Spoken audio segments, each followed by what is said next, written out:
Hello, my witches and wizards. This is Professor Rowan. Today we are talking about fortresses. Fortresses are the red towers or castles that have been popping up around the world since the calamity.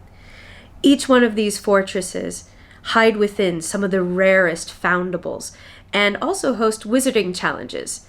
These challenges are, well, challenging.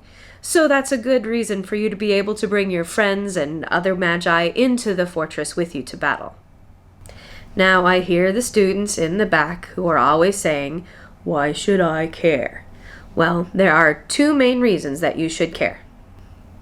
Besides confoundables, this is your second main source of XP.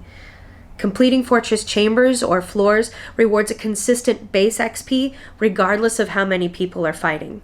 In the first floor, you get 250 XP, and each additional floor past that gives you an additional 10. So the second floor will give you 260, the third floor will give you 270, so on and so forth. The rune stone that you use can also give you an XP bonus or multiplier, but we'll be talking about rune stones in a moment. You defeat one floor or chamber in order to unlock the next. If you unlock a chamber in one fortress, or several chambers in one fortress, those chambers will be unlocked in any fortress you go to, so you don't have to start over at level 1 at every single fortress. Even if you lose a battle, you get 50 XP for the attempt. And if you have people on your friends list in the battle with you, you get an XP bonus as well. Second, winning challenges gives you loot.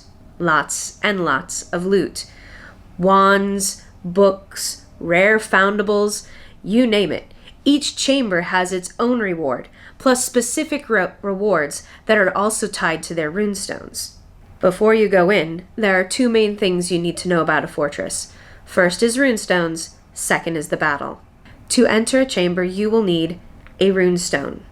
The runestone determines the difficulty of the creatures you will face and the types of rewards that you will receive.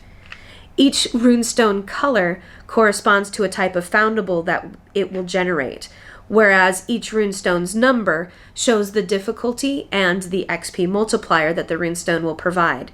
There is a type of runestone for each one of the different types of foundables, and I will list them here.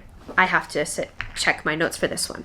For your first type, you have your Care of Magical Creatures, your Dark Arts, your Hogwarts School, your Legends of Hogwarts, your Magical Games and Sports, your Magizoology, the Ministry of Magic, Mysterious Artifacts, Oddities, Wonders of the Wizarding World, and the Brilliant.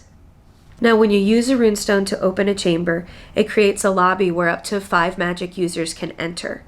Each magic user who enters uses their own runestone, and the XP multiplier from their runestone affects their XP only. You will get things based off of the runestone that you use to enter. If you leave the lobby before the timer is up, then your runestone will come back to you. And now for battle. In order to complete the challenge, you and your team have to defeat anything within the chamber before your timer runs out. Each enemy can only be fought by one person at a time, but this is actually a good thing because the witches and wizards outside of combat can use their magic to heal you or debuff your enemies during the fight. This makes fights significantly easier when you go in with a team, as you can be helping each other. Also, this is why diversity is so very important. Everybody, each profession, has their own strengths and weaknesses.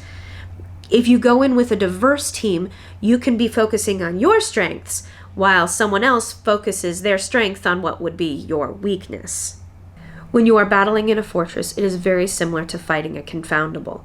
You have to do attacks, you do have to, however, block, and you need to make sure that you are keeping track of how much focus you have so that you can be able to cast your spells.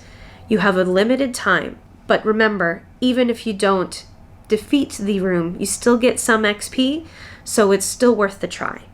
So my witches and wizards, that's the basics of fortresses. If you have any questions, feel free to put them in the comments below. I will answer them. Also, please hit the like and subscribe. They really do help us out. Keep your eyes peeled, your ears open, and your wands ready. Especially for tomorrow. Constant vigilance!